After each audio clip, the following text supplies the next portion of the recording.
What if the only thing standing between you and the life you dream of is not luck, talent, not opportunity, but the way your mind has been wired? Think about it. Every action you've ever taken, every decision you've ever made, every result you've ever created in your life has come from one single source. The patterns of thought running inside your head. These patterns are invisible, yet they dictate everything. They decide how much you will push yourself, how you respond to challenges, how much you believe you deserve, and how far you are willing to go. The truth is, the human mind is the most powerful force on earth. It can create empires or destroy them. It can produce joy beyond measure or trap someone in despair. And yet, most people walk through life never realizing they have the power to rewire it, reshape it, and redirect it towards something extraordinary. They wait for circumstances to change, for opportunities to arrive, for someone to rescue them, when in reality, the power to transform everything is already inside, waiting to be activated. Consider this: every dream you hold in your heart, every vision that sparks fire in your imagination already exists in possibility. The only real question is whether your mind is aligned to reach for it or conditioned to doubt it. When the mind is programmed to expect failure, even the brightest opportunities slip through your fingers. But when the mind is rewired to expect victory, even the toughest obstacles become stepping stones. The gap between where you are and where you want to be is not measured in distance, time, or resources. It is measured in mindset. How you think when things fall apart, how you interpret setbacks, how you decide whether to keep moving forward or to give up. These are not small choices. They are the architects of destiny. Imagine for a moment that you could take control of that inner wiring. Imagine you could identify the beliefs that hold you back and replace them with beliefs that propel you forward. Imagine waking up every day with certainty, clarity, and unstoppable energy. Not because life suddenly became easier, but because your mind has been trained to meet it with power. This is not a fantasy, it is a choice. A decision to no longer accept the old programming of fear, doubt, and limitation, and to instead create new patterns that support growth, confidence, and achievement. The mind is like a garden. Left untended, weeds of negativity, doubt, and fear will overrun it. But when cultivated with purpose, when fed with empowering thoughts, discipline, focus, and a vision of what's possible, it becomes fertile ground for greatness. And just like a garden, it requires constant care. Rewiring the mind is not a one-time event. It is a daily practice of shaping thoughts, mastering emotions, and conditioning yourself for the life you are determined to create. So the question becomes, will you continue living under the old wire, repeating the same cycles, trapped in the same limits? Or will you make the decision to rewire your mind, to unlock the strength and certainty that has been there all along? The choice is in your hands, and the moment to make it is now. The greatest obstacle to success is not what stands outside of you. It is what quietly operates inside. Most people believe their limitations come from a lack of money, time, education, or connections. They look at others who have achieved greatness and assume the differences in external advantages. But the truth is far more subtle and far more empowering. The real barrier is invisible. It is the collection of patterns, habits, and beliefs woven into the fabric of the mind. Every person carries these barriers, often without realizing it. They show up as hesitation when opportunity appears, as self-doubt when a bold step is required, as excuses when perseverance is demanded. Think about how habits are formed. Nobody wakes up one day addicted to doubt or paralyzed by fear. These states are built over time, through countless small choices of focus, through repeatedly rehearsing the same story. Each time a person gives in to hesitation, the pattern grows stronger. Each time they replay failure in their head, the mind records it deeper. Conditioning is happening whether we are aware of it or not. The question is, are we conditioning ourselves for weakness or for strength? The remarkable truth is that conditioning can be harnessed with intention.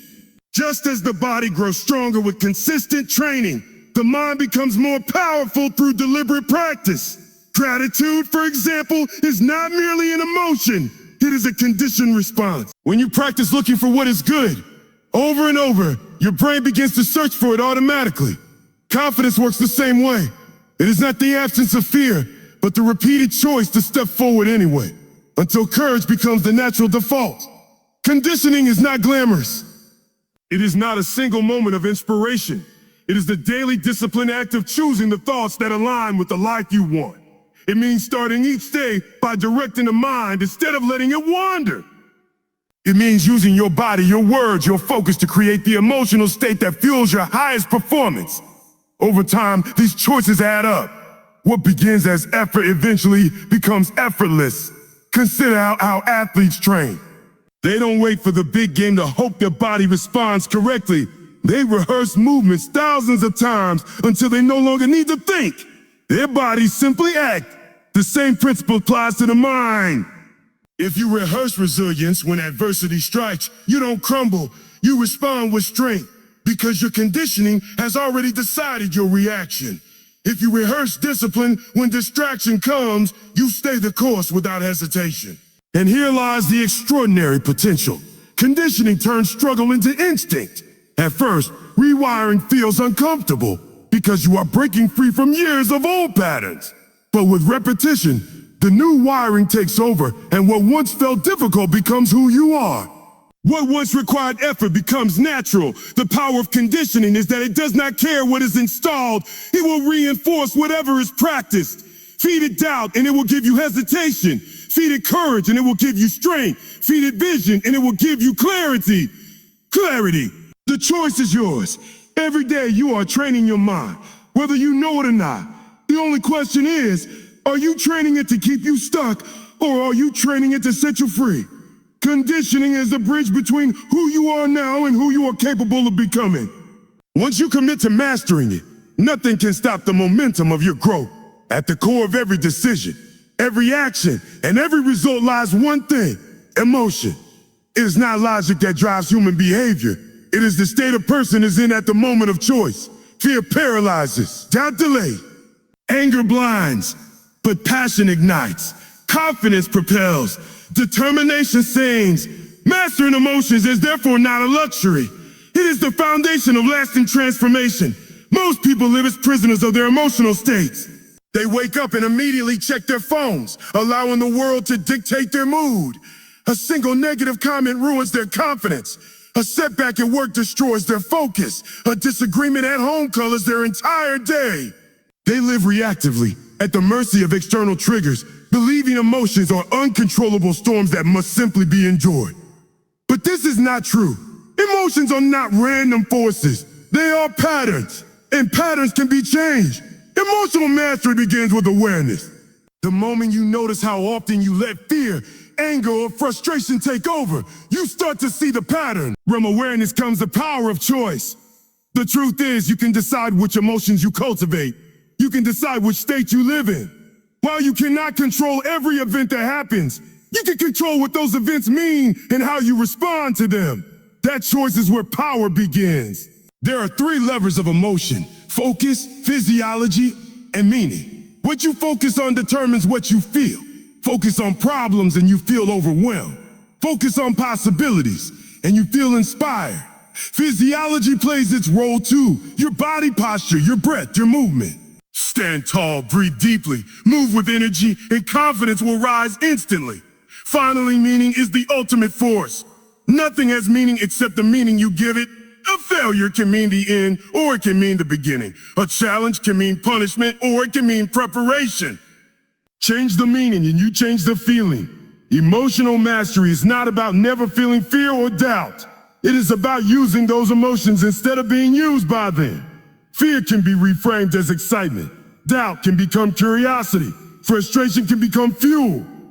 The key is to interrupt disempowering patterns the moment they appear and replace them with states that serve your vision. This mastery does not come overnight. It is conditioned, just like beliefs. The more often you practice shifting your state, the faster your brain learns to respond. Eventually, empowerment becomes automatic. Instead of being swept away by negativity, you become grounded in strength. Instead of spiraling downward, you rise upward. Instead of being reactive, you become intentional. And here is the extraordinary truth. When you master your emotions, you master your life. No circumstance can break you because you no longer depend on circumstances to feel strong. You generate the state you need when you need it. You become the source of your energy, your certainty, your drive. Emotional mastery is the ultimate freedom. It means no external force can dictate the quality of your life. It means you hold the power to turn pain into progress, setbacks into setups, and adversity into advantage. When your emotions are under your command, every challenge becomes fuel, and every day becomes a step closer to your dream. That direction determines destiny.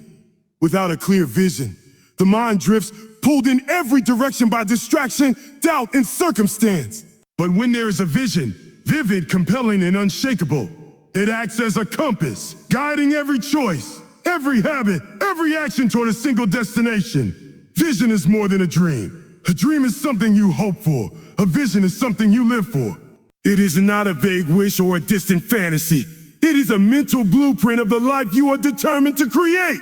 It is clear, detailed, and emotionally charged. You don't just think about it, you feel it in your bones. You see it before it exists. You believe in it before there is proof. That level of clarity is what transforms vision into power. Most people fail to achieve their dreams not because they lack ability, but because they lack vision. They are reactive instead of proactive, busy instead of productive. They chase what is urgent, not what is meaningful. Without a compass, they wander aimlessly, and even their victories feel empty because they are not aligned to something greater. A compelling vision eliminates this chaos. It creates focus. It separates what matters from what doesn't. It turns distraction into discipline. But vision does more than provide direction. It fuels perseverance. When setbacks come, as they always do, vision becomes the anchor that keeps you steady. It whispers that this moment is temporary, but the goal is permanent. Vision keeps you moving when the path feels uncertain. It transforms obstacles into stepping stones because you know where you are going.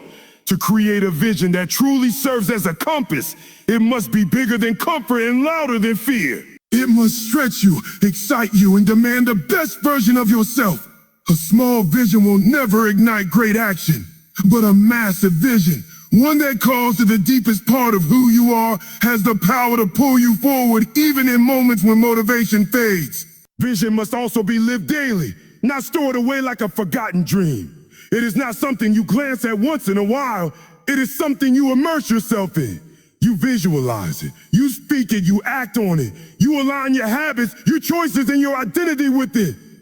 The more vividly you connect with your vision, the more your brain begins to search for ways to make it real. This is not imagination. It is neurobiology. The mind seeks alignment with its dominant focus. When vision becomes your compass, life gains clarity.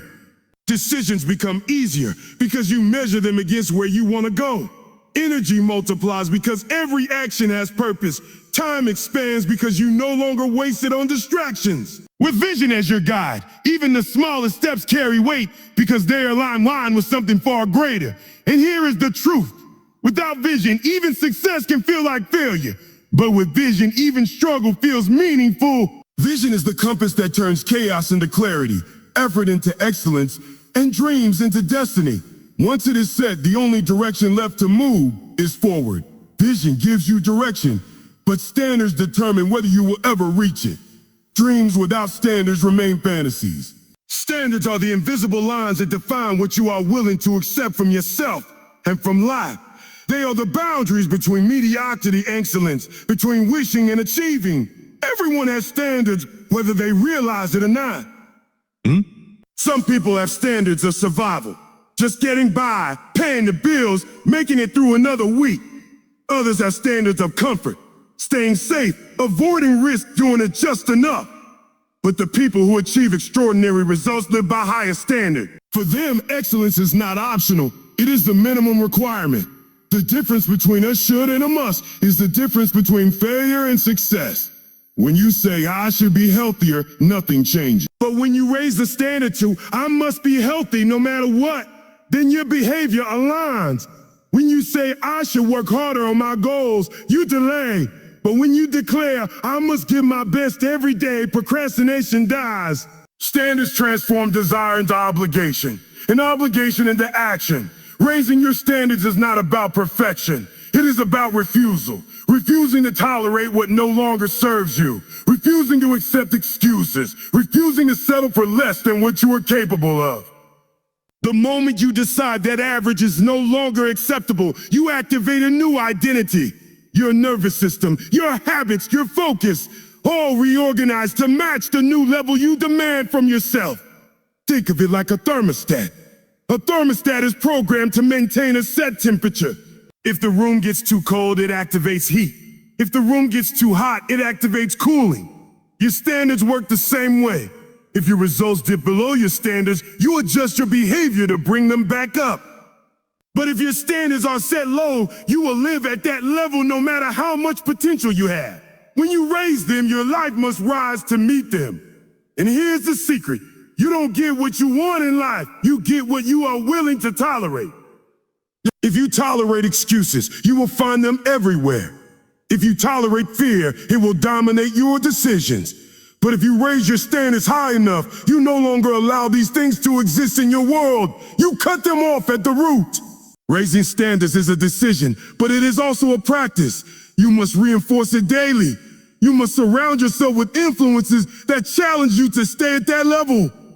You must commit to the uncomfortable truth that growth always feels demanding, but the reward is transformation. A life where your reality finally matches your potential. Standards are the bridge between vision and execution. Why at the deepest level of human behavior lies identity.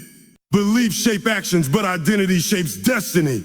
You will always act in alignment with who you believe you are. This is why someone who identifies as a smoker will struggle to quit, even if they try endlessly. But the moment they shift their identity to I'm not a smoker, their actions begin to follow a new course. Identity is the ultimate force behind consistency. Every person carries an internal definition of themselves. Some call it self-image, others call it identity. Whatever the name, it is the blueprint of behavior. You don't rise to your goals, you fall to your identity. If your identity says, I am someone who procrastinates, then even with the best plans, you will delay. If your identity says, I am not good with money, then no matter how much you earn, it will slip away. Identity operates like an invisible script, dictating what is possible and what is not. But here lies the liberating truth. Identity is not fixed. It feels permanent because it has been repeated so long, but it can be rewritten. Just as beliefs can be rewired, identity can be redefined. The question is not a what do I want, but who I choose to become. Because once identity shifts, behavior follows automatically. Think of identity as the foundation of a house. You can decorate, renovate, and repair, but if the foundation is weak, the structure will collapse. Many people try to change habits without changing identity. They attempt discipline while still calling themselves lazy. They try to succeed while still believing they are unworthy. This is why change doesn't last. It conflicts with the identity underneath. True transformation happens only when identity shifts first. The shift begins with language. The words you attach to yourself shape who you believe you are. When you move from I try to I am, everything changes. I try to be disciplined carries hesitation, and discipline carries certainty. The moment you declare an identity and back it with consistent action, the nervous system begins to accept it as true. And once the brain accepts it, resistance dissolves. Reinforcing identity requires repetition and evidence. Each time you act in alignment with your chosen identity, you prove it to yourself. Small wins compound into certainty. If you decide, I am a leader, then each moment of courage, each decision taken with clarity, strengthens that reality. Soon it is no longer something you are trying to become. It is simply who you are. Identity is also a choice of standards, values, and vision. It is not just about doing, but about being. Ask yourself, what kind of person achieves the life I want? How would they think? How would they act? How would they show up every day? The answers reveal the identity you must step into. And here lies the ultimate secret. The moment your identity expands, your reality expands with it. You no longer chase transformation. It becomes inevitable. Because when who you are and what you do are aligned, success stops being effort. It becomes expression.